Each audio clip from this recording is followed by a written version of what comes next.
Bismillahirrahmanirrahim. Assalamualaikum warahmatullahi wabarakatuh. Alhamdulillahi wa kafa, wassalatu wassalamu ala nabiyil mustafa wa ala alihi wa ashabihi ahli tuqa wal wafa. Asyhadu an la ilaha illallah wahdahu la syarika lah wa asyhadu anna Muhammadan abduhu wa rasuluhu la nabiyya wa la rasulahu ba'dah. Yaqulullahu ta'ala fil muhkami tanzil ba'da an a'udzu billahi minasy syaithanir rajim. Bismillahirrahmanirrahim. Ya ayyuhalladzina amanu taqullaha haqqa tuqatih wa la tamutunna illa wa antum muslimun.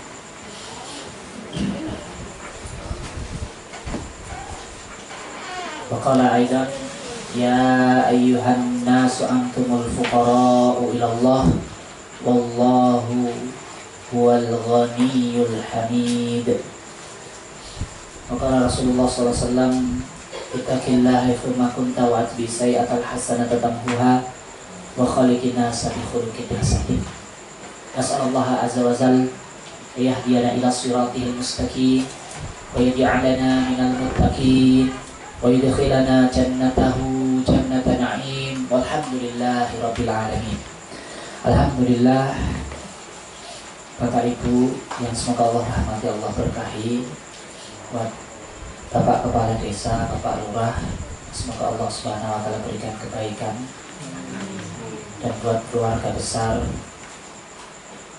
Bapak Sutrisno rahimahullah taala, semoga Allah senantiasa merahmati beliau. Alhamdulillah, tentunya kita bersyukur ya, Bapak Ibu. Kita mungkin di sini semuanya masih merasakan duka. Saya sebenarnya sering kontak dengan Bapak Sutrisno lewat WA-an, dan beliau cerita sama saya banyak rencana yang beliau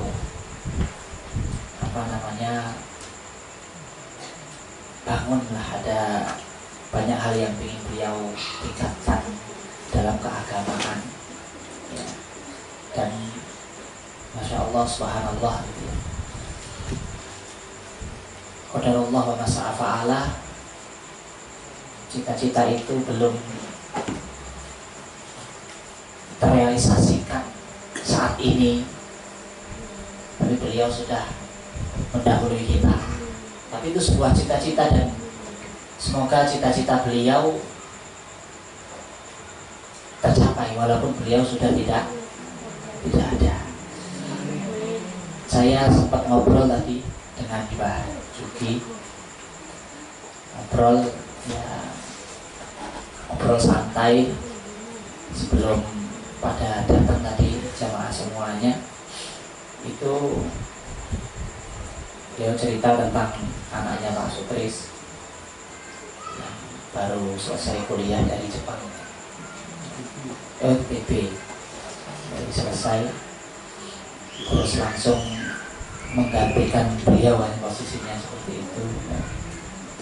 Saya sampaikan tadi, kata saya begini, Mbah, saya ini Mbah, pesan dari sana itu, dari Bandung itu katanya pokoknya TPA semuanya pengajian tetap jalan, karena itu aset beliau, dan aset ini sangat berharga. Jarang-jarang orang itu bisa memiliki aset sebesar ini, Pak. Maka saya tadi sampaikan kepada Mbah Juki, Mbah, kalau bisa aset yang masih ada ya, harta beliau yang masih ada itu usahakan digunakan untuk kepentingan agama, karena itu terus akan mengalir buat beliau ya. Misalkan beliau masih hidup, misalkan, itu saya yakin apa yang beliau miliki pun untuk kebutuhan agama ya. Dan saya sampaikan seperti itu. Maka ini buat Nyun Ngapunten, ini terus buat PR, buat keluarga ya, buat keluarga, bagaimana mengelola aset beliau yang ada di sini agar bisa menjadi jariah terus mengalir untuk beliau. Ini aset berharga. Maka jangan dimuliakan oleh Allah Subhanahu wa taala, kita itu miskin hakikatnya. Allah lah yang maha kaya. Maka di sini di dalam kitab Thariqul Hijratain kata Imam Ibnul Qayyim fi annallaha huwal ghani al-mutlaq. Allah itu, kekayaan Allah itu mutlak. Tidak ada yang menandingi gitu ya. Tidak ada yang menandingi. Wal khalqu fuqara muhtajun ilaihi. Dan hamba itu miskin, sangat miskin, muhtajuna ilaihi. Dan hamba itu selalu butuh dengan Allah, selalu butuh dengan Allah Subhanahu wa taala. Makanya kata Allah, ya ayuhan nasu antumul fuqara. Wahai manusia, kalian semuanya itu miskin. Miskin, kita itu miskin. Maka karena kita sadar tentang akan kemiskinan kita itu miskin amal, kita itu miskin segala hal, harusnya kita itu menggantungkan diri itu kepada Allah. Jadi kalau pas beliau sambutan cerita tentang Om Sutris rahimahullah, ya itu bagus sekali gitu ya, bagus sekali, insya Allah. Jadi beliau diberikan oleh Allah itu kebaikan berupa dimudahkan harta, mungkin juga kedudukan, ya. Tapi beliau gunakan. Dan saya ketika pas beliau meninggal itu, ada beberapa orang yang teman-teman beliau, teman lama itu, dia cerita, pokoknya cerita tentang kebaikan beliau. Nah, maka dari itu jangan dimuliakan oleh Allah Subhanahu wa taala, apa yang beliau miliki hari ini ada di hadapan kita. Ayo sama-sama kita gunakan untuk kepentingan Islam. Dan saya yakin beliau akan merasakan kebaikannya itu ketika kita terus sumbangsihkan apa yang beliau miliki hari yang beliau tinggalkan hari ini untuk kepentingan umat. Jangan dimuliakan oleh Allah Subhanahu wa taala. Kalau kita berbicara tentang masalah kematian, Pak, ya. Kematian itu kalau kata ulama itu begini. Jadi kematian itu kata ulama itu al-mautu babun wa kullu nafsin dakhilu tanawa'atil asbab wal mautu wahid. Jadi kematian itu al-mautu babun, kematian itu satu-satunya pintu. Satu-satunya pintu. Wa kullu nafsin dakhilu, dan setiap jiwa itu akan masuk ke pintu itu. Jadi pintu untuk menghubungkan kula lan panjenengan sedaya kepada akhirat itu ya cuma lewat pintu kematian, nggak ada yang lain. Jadi ketika kita sudah meninggal itu terbuka semuanya, hijab akhirat itu terbuka. Hari ini kita tidak bisa tahu bagaimana sih alam kubur itu. Bagaimana sih taman-taman surga itu? Bagaimana sih lubang-lubang neraka itu? Kita hari ini tidak tahu. Tapi ketika kita sudah masuk ke dalam pintu yang namanya pintu kematian tadi, wa kullu nafsin dakhilu, yang mana setiap jiwa itu pasti masuk ke dalam pintu tersebut, akan terbuka semuanya. Hijab akhirat itu akan terbuka. Hijab akhirat itu akan terbuka. Tanawa'atil asbab wal mautu wahid. Dan orang yang meninggal itu tanawa'atil asbab, sebabnya itu berbeda. Sebabnya itu berbeda-beda, Pak. Ada orang itu yang meninggal karena jantung, ya. Nah, ini karena corona bisa jadi. Ada yang juga karena sehat, meninggal ya mergone sehat itu nggih enten.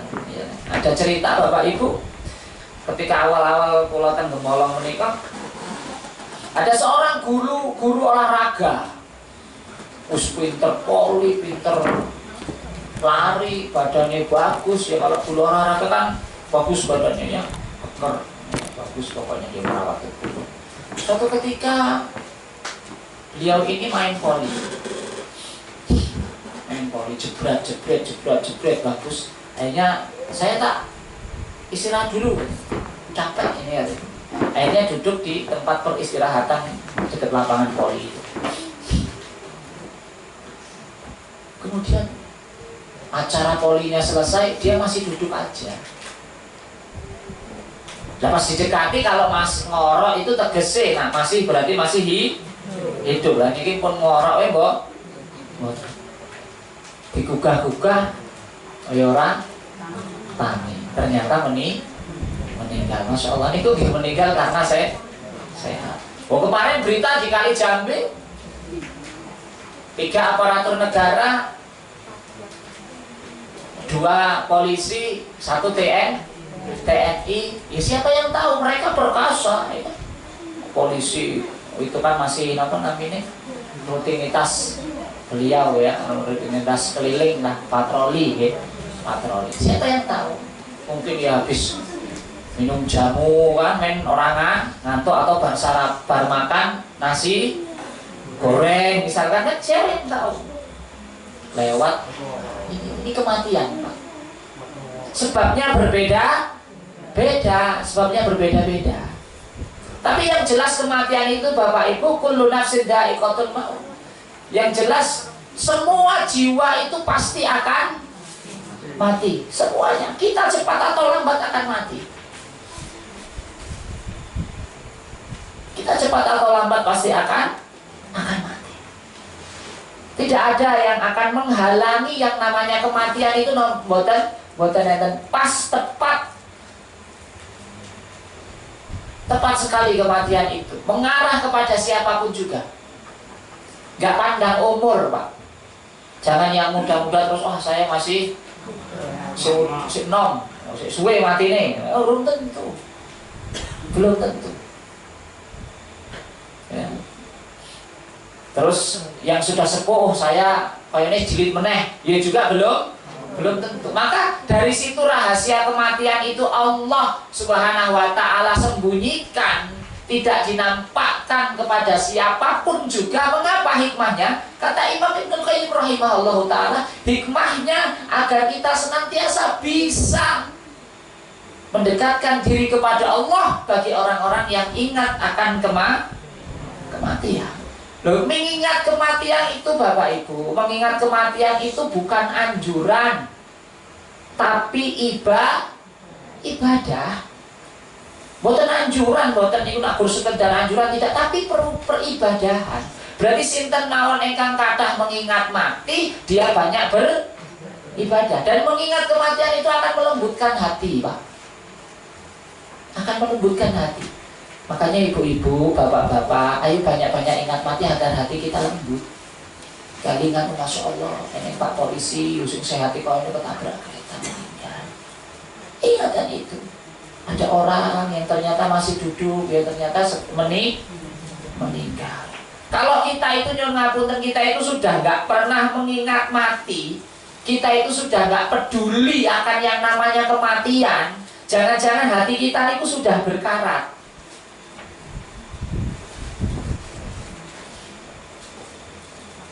Jangan-jangan hati kita itu sudah berkarat. Seorang tabi'in, Imam Ibnu Mubarak rahimahullah ta'ala, beliau itu Pak, ya, di dalam kitab Az-Zuhdu, ya, itu diceritakan bahwasanya beliau itu nyuwun ngapunten, itu sampai di rumahnya itu membuat liang. Tanah dikaduk sama beliau, digeduk sendiri sampai seukuran untuk orang meninggal di situ. Setiap malam, setiap dia habis ngajar, habis ini dia masuk ke situ. Agar apa? Katanya ditanya oleh muridnya, agar saya senantiasa mengingat mati. Gelapnya semacam ini toh di sini. Gelapnya semacam ini. Kematian itu. Kita itu nyuwun ngapunten, kita itu kalau tengah wengi jam 1 malam hujan lebat tiba-tiba listrik mati, wah niku kedandapan kok. Kalau kita nggak pernah mengingat mati, kita nggak peduli dengan kematian, jangan-jangan pas kita mati, kita tiba-tiba kita dibangkitkan, kita gedandakan, sehingga kita tidak mampu menjawab pertanyaan malaikat itu dengan baik dan benar. Karena ketika seseorang niku mengingat kematian, jiwanya akan terarah. Ibu-ibu, bapak-bapak, kalau kita pergi naik motor, naik mobil, ingat banyak-banyak mengingat mati agar lisan kita senantiasa berzikir kepada Allah Subhanahu wa Ta'ala. Tapi kalau kita sudah nggak pernah mengingat mati, pasti pikiran itu akan mengingat selain daripada itu. Bisa jadi kita bayangkan yang ini, yang itu, yang ini, yang itu. Tapi arahkan pikiran kita, jiwa kita nih kok untuk selalu mengingat kematian. Yang kematian itu mengintai siapapun juga, Pak. Mengintai siapapun juga. Bahkan dalam satu riwayat, dan ini nyuwun ngapunten, ini masih ada perselisihan, hadis ini sahih atau tidak di antara ulama itu, malaikat maut itu menghampiri kita itu sehari itu sampai 40 kali. Mati urung iki, arep mati urung. Balik. Urung. Dicek si fulan iki urung. Coba bayangkan itu. Kalau seandainya Allah Subhanahu wa Ta'ala itu nampakkan wujud malaikat maut yang ngecek kita tentang kematian kita itu, wah kita mesti gak kober untuk ngapa-ngapa wis ini pengennya ibadah. Pengennya ibadah. Maka jangan dimuliakan oleh Allah Subhanahu wa Ta'ala, kematian itu la yastakhiruna sa'ata wala yastaqdimun. Tidak bisa kematian itu diundurkan, ya, diakhirkan, dan juga tidak bisa dipercepat. Sudah pas Bapak Ibu. Sudah pas. Maka yang menjadi PR bagi kita seumur hidup nih, PR kita seumur hidup itu mempersiapkan kematian. Kita pengennya mati itu bagaimana?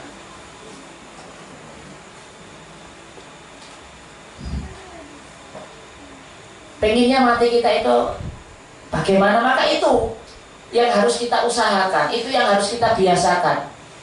Yamutu kullu insanin ala ma'asya alaih, kata para ulama. Ini bukan hadis, tapi ulama ini bukan. Setiap manusia itu akan mati sesuai dengan kebiasaannya.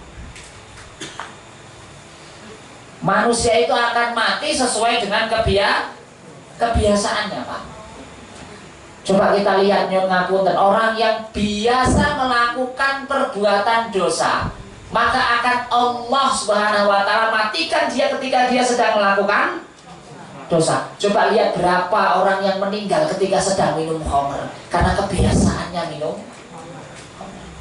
Coba berapa lihat orang-orang yang meninggal karena berzina, sedang berzina, karena dia biasa berzina. Coba lihat pemain bola itu meninggal, ya pun sedang bermain bola, karena kebiasaannya main bola. Coba lihat pembalap itu, ya meninggalnya ketika sedang balapan, karena itu kebiasaan. Yamutu kullu insanin ala ma'asya alaih. Setiap manusia itu akan mati sesuai dengan kebiasaannya.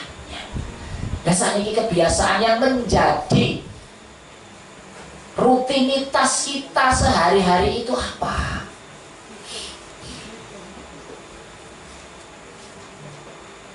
Monggo-monggo dicek Bapak Ibu, dicek semua. Kita yang menjadi rutinitas kita itu nyuwun ngapunten. Kalau rutinitas kita itu setiap harinya berbau dosa, naudzubillah, betul bila anak kadal lah, ojo sampai misalkan kan meninggal dalam kondisi sedang bermaksiat. Ini kan mengerikan. Tapi semua itu bisa terukur dengan apa yang kita biasa lakukan hari ini, Pak Bu. Kalau kita biasanya itu nyuwun ngapunten hanya ngerasani wong, ya aku khawatir, maka ternyata meninggal saya itu masih ngerumpi. Ada seorang salihah, moga-moga Allah berikan rahmat. Kebiasaannya itu selesai ba'da sholat subuh itu zikir pagi sampai matahari terbit.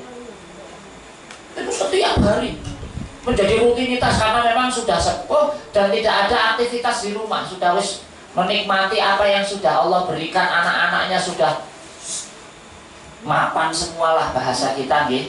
Anak-anaknya sudah mapan, dia tinggal menikmati masa tua dengan beribadah kepada Allah Subhanahu wa taala. Setiap pagi itu pasti anaknya niteni balik itu dari masjid itu ya 6:30, nah orang 6:30 ya jam 7. Pikir pagi, kadang baca Quran sampai 1 juz, katanya seperti itu. Engko pulang-pulang itu sudah disediakan sarapan, entah lontong sayur, entah bubur lemu, dan pokoknya bubur ayam dan sebagainya, dan siapkan nama anaknya.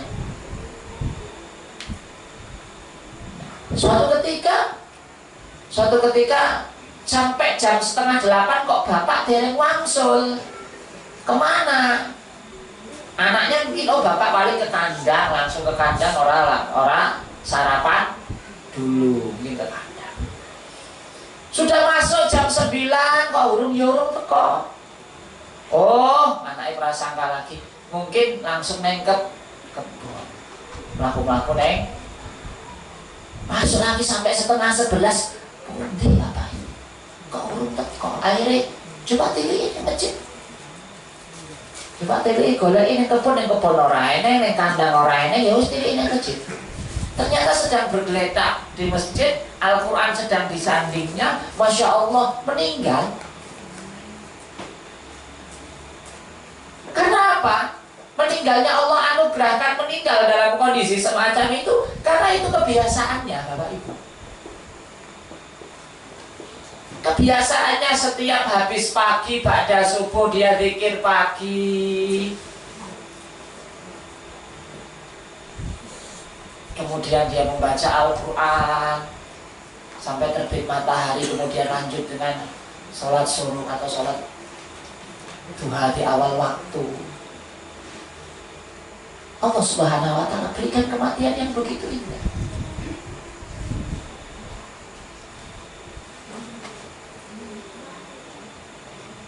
Nah, kalau kita memang banyak amal nyuwun ngapunten, atau kita banyak beramal soleh, kita diberikan harta, kemudian kita gunakan harta kita itu untuk amal soleh, bisa jadi orang-orang itu akan mendoakan banyak kebaikan buat kita.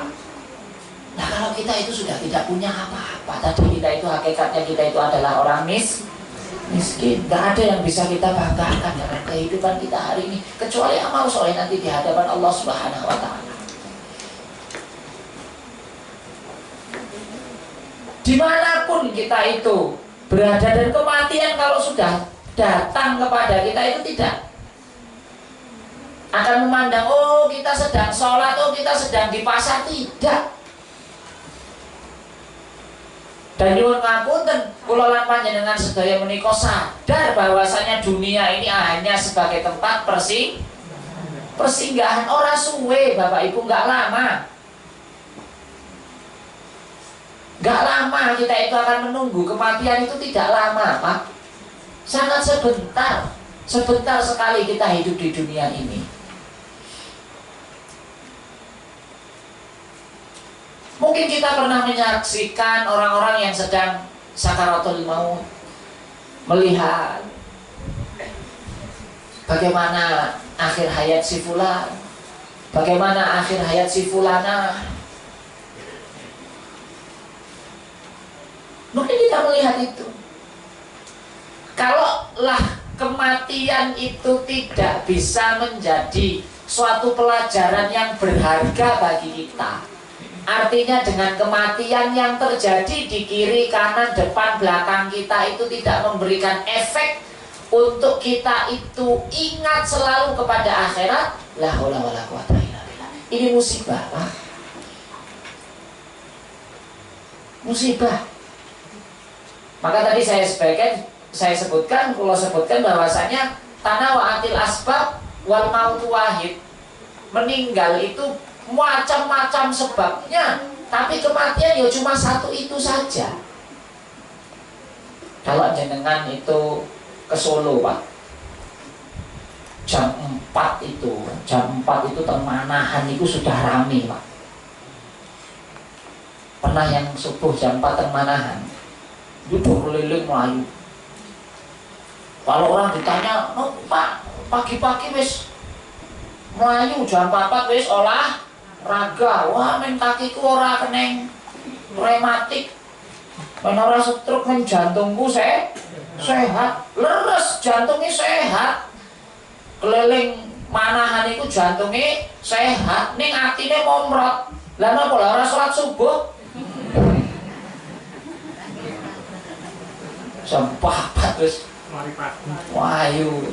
Oh itu saya pernah menyaksikan itu Pak. Saya mau ke waktu itu mau pergi ya, jam 3:30 itu saya karena kereta itu ya jam 4 itu saya harus lewat situ kan. Lihat itu orang-orang jam 4 kurang 1/4 itu Pak. Itu sudah banyak tiang terus dong aku kaos ini ngapunten ya wis sepuh-sepuh. Saya mikir niki nak lari jam yang niki terus salat subuh apa ora ya. Kula prasangka mungkin niku sanes tiyang Islam gitu. Ngomong Islam ya kebangetan jam samono wae. Tapi ada, itu ada. Sedemikian rupanya tiang itu berusaha untuk apa? Untuk menghindari yang namanya kematian. Dia berusaha jantungku sehat, kakiku sehat, ora keneng darah tinggi, kok aku suwe uripe. Mangsane semacam itu. Tapi kata Allah, kul innal mautal ladzi tafirruna minhu fa innahu mulaqikum. Kata-kata bahwasanya kematian itu yang alladzi tafirruna minhu, yang kalian itu berusaha lari darinya. Hakikatnya manusia itu hidup di dunia itu hakikatnya apa? Lari dari kematian. Kita itu takut kok dengan kematian kok. Ya Allah, kuna aku mati sing ngurus anakku sopo? Kuna aku mati bojoku dipek. Sawahku sing ngurus sopo? Itu hakikatnya kan takut ngoten niku. Nggih napa nggih? Tapi sebisa apapun kita berusaha lari dari yang namanya kematian itu pasti akan menemukan kita, Pak. Maka apapun yang ada dalam diri kita hari ini, potensi apa kita gunakan untuk menjembatani kehidupan setelah kematian. Maka wajar kalau Nabi Shallallahu Alaihi Wasallam itu peringatkan kita, al-kayyisu man dana nafsah wa amila lima ba'dal maut, kata Nabi. Tiang engkang cerdas itu al-kayyis, wong sing cerdas itu, kata Nabi Sallallahu Alaihi Wasallam, mandana nafsah, dia mampu menahan gejolak hawa nafsunya untuk tidak melakukan keburukan, ditahan jiwanya untuk tidak maksiat kepada Allah, ditahan, dibendung keinginannya agar tidak berbuat jelek, berbuat buruk. Wa amila lima ba'dal maut, dan dia beramal untuk kehidupan setelah mati. Ini orang yang cerdas. Makanya tadi kalau dibilang sama beliau Pak Nurdin, Om Tris niku saya simpulkan orang cerdas. Mengapa? Beliau masa coba hari ini dia bangun TPG, bangun ini, bahkan punya cita-cita mau bangun masjid, kangen melu nyumbang masjid Rahmat, bahkan beliau juga menjadi donatur BDS tempat saya. Betul. Ya mungkin orang nggak tahu beliau itu donatur gue pengajian yang kono. Tapi beliau semua itu, saya yakin beliau persiapan semua itu untuk kehidupan setelah mati. Cerdas itu. Bukan hanya nyon ngapunten, kalau kita kan kadang memandang tiang cerdas itu ya nak IP-nya gede ya Mas ya.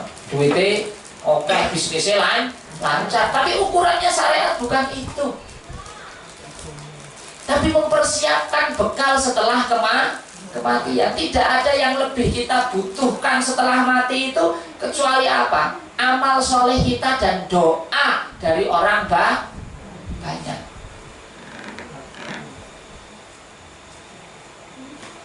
Coba bayangkan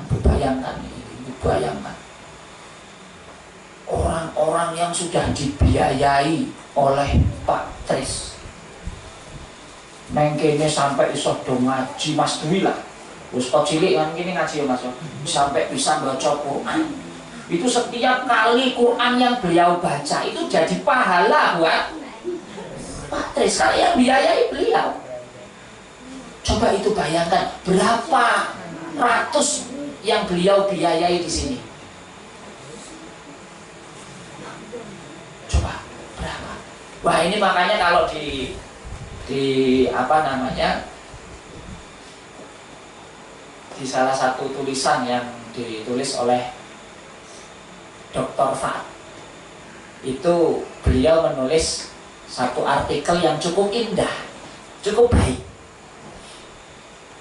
yaitu masuk surga dengan jalan pintas. Purun apa buatan Bapak Ibu? Dan ini sudah dilakukan oleh Pak Tris. Dia berada di Bandung, orang ngajar ngaji, ya, orang ngajar ngaji kan, orang ngajar tekor ini ngawali, tak cukup membiayai wong sing gelem ngajar ngaji, biayai tiang ingkang purun ngaji. Ini salah satu jalan pintas masuk surga. Dia nggak lelah-lelah untuk beramal ngapal Quran, nggak lelah-lelah untuk beramal ngajari Quran. Cukup duitnya wae sing laku. Pahalanya sama nggak? Sama. Man sanna sunnatan hasanatan, kata Nabi, man sanna sunnatan hasanatan kana ajruhu man amila biha la yanqusu dzalika min atharihim syai'a. Masya Allah. Siapa yang mengajarkan kebaikan, yang membiayai kebaikan, kemudian orang yang dibiayai dan orang yang pernah diajari kebaikan itu mengamalkan kebaikannya, karena ajruhu man amila biha, dia akan mendapatkan pahala sebagaimana pahala yang telah Allah berikan kepada orang yang mengamalkan ini tadi. La yanqusu dzalika min asarihim syai'a, dan tidak akan pernah dikurangi sedikit pun oleh Allah Subhanahu wa ta'ala. Sehari Mas Dwi baca Quran misalkan 1 juz, beliau pun sama dapat pahala sebagaimana yang Allah berikan kepada Mas Dwi. Bayangkan itu. Itu kata Dr. Fahd, salah satu jalan pintas masuk surga. Jalan pintas masuk surga. Dan kalau kita pikir bahwasanya nyuwun pun ini orang mayit itu yang ketika dia sudah menjadi mayit itu sing pertama kali menjadi penyesalan itu ketika dia tidak bisa bersedekah hartanya.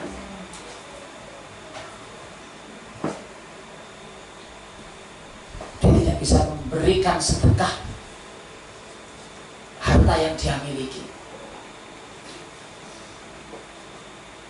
Ya. Ini yang menjadi penyesalan mayit itu, Pak.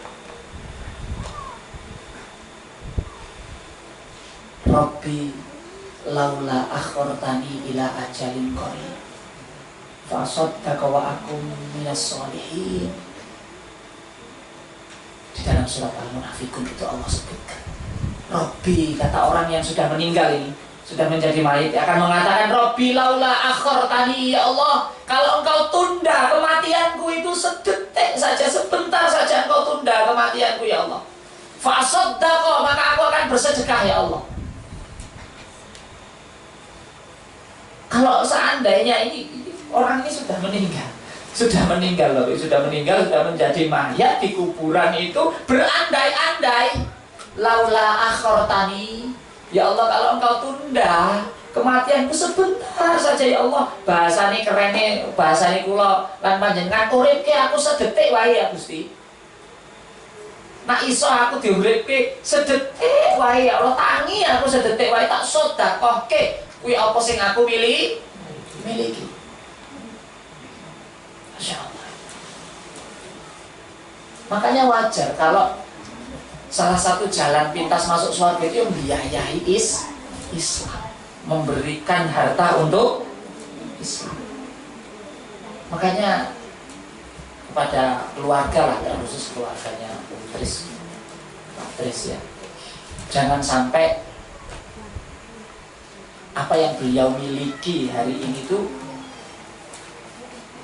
tidak menjadi aset berharga setelah beliau meninggal. Jangan sampai. Ini tanggung jawab kita.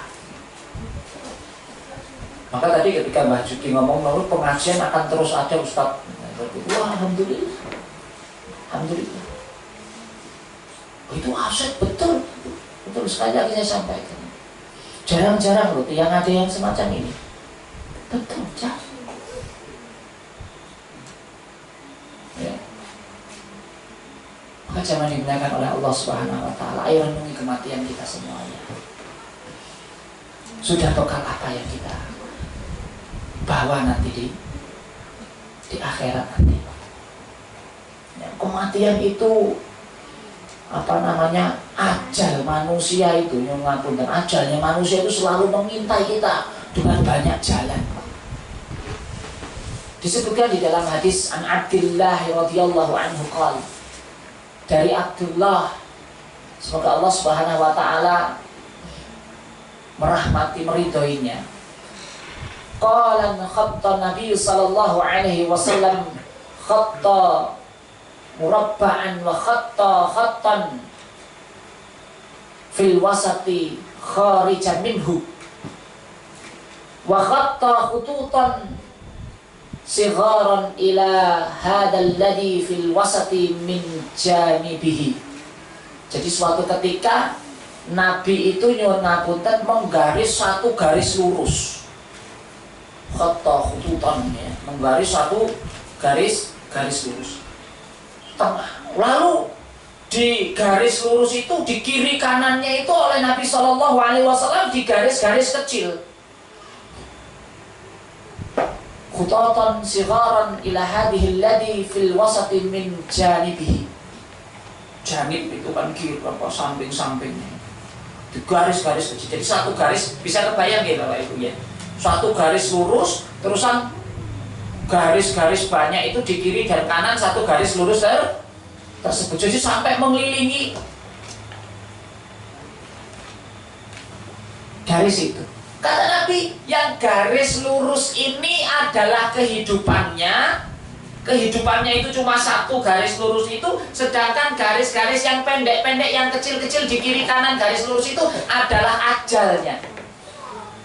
Jadi ajal itu mengincar kita dari banyak sisi, dari banyak sudut. Mengintai kita semuanya, Bu. Hari ini kita mungkin santai nyun ngapunten, bisa menikmati snack enak, bisa duduk dengan tetangga kita, salaman tetangga kita. Mungkin pulang nanti kita sudah punya rencana, aku tak jaluk pijetan, lalu kerokan. Misalkan kita sudah punya rencana seperti itu. Itu yang kita nikmati hari ini itu tidak lepas dari yang namanya intayan malaikat maut. Tidak lepas.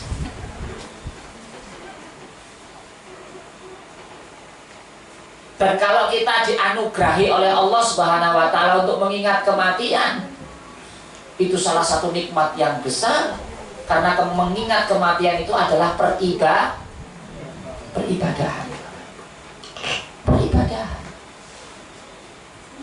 Jangan, bukan sekedar nilai mengingat mati itu adalah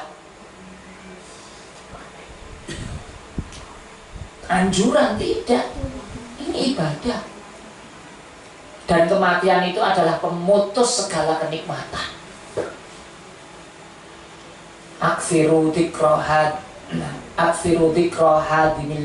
hadimil laddat, kata. Perbanyaklah oleh kalian itu untuk mengingat hal yang memutus kelezatan. Apa itu? Al-maut.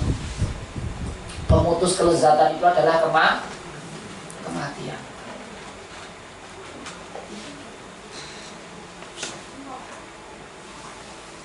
Enak makan, wis meninggal ya sarahat Rasulullah. Enak, namanya kenikmatan itu ya kenikmatan fisik dan kenikmatan batin, kumpul dengan anak, menantu, rame-rame, ini kenikmatan batin ini. Punya motor baru, punya mobil baru, rumah baru, panennya jadi kenikmatan batin. Itu pun akan terputus karena kita nggak akan ketemu lagi dengan keluarga. Kita nggak akan ketemu lagi dengan orang yang kita cintai sampai nanti datangnya hari kiamat. Makanya Bapak Ibu, monggo ayo kita ingat kematian. Banyak-banyak mengingat kematian. Jadikan nyuwun ngapunten kematian yang sudah kita pernah dapati, orang meninggal di hadapan kita, di samping kita, tetangga kita, jadikan itu tuh ajaran yang sangat berharga. Makanya kita itu disunahkan, ya dulu pernah dilarang oleh Nabi dan disunahkan kita itu untuk apa? Berziarah. Untuk apa? Untuk agar kita banyak-banyak mengingat kematian. Demikian jamaah dimuliakan oleh Allah Subhanahu wa taala. Semoga ini bisa memberikan kebaikan bagi kita. Sebelum saya akhiri, mari kita berdoa. Kita doakan terkhusus bagi Bapak Sutrisno. Mari kita doakan agar Allah Subhanahu wa taala menambah kenikmatan, kebaikan buat beliau. Ala hadhihi niyah al-Fatihah. A'udzubillahi minasyaitonir rajim. Bismillahirrahmanirrahim. Alhamdulillahirabbil alamin arrahmanir rahim maliki yaumiddin. Iyyaka na'budu wa iyyaka nasta'in. Ihdinas siratal mustaqim. Siratal ladzina an'amta 'alaihim ghairil maghdubi 'alaihim. Allahumma shalli wa sallim wa barik ala nabiyyina wa rasulina wa sayyidina wa habibina Muhammadin wa ala alihi wa ashabihi ajma'in. Allahumma ighfir lil muslimina wal muslimat wal mu'minina wal mu'minat al ahya'i minhum wal amwat innaka sami'un qaribun mujibud da'wat ya qadiyal hajat. Rabbana dhalamna anfusana wa illam taghfir lana wa tarhamna lanakunanna minal khasirin. Allahumma arhamhu bil Qur'anil azim rahmatan wasi'atan waghfir lahu maghfiratan jami'atan ya malikud dunya wal akhirah ya rabbal alamin. Allahumma anzil fi qabrihi rahmah wa diya'a wan nura wal bahjata wal rauha wal rihana was surur min yaumina hada ila yaumil ba'thi wan nusur innaka malikur rabbil ghafur. Allahumma arhamhu bil Qur'anil azim rahmatan wasi'atan waghfir lahu maghfiratan jami'atan ya malikat dunya wal akhirah ya rabbal alamin ya rabbal alamin.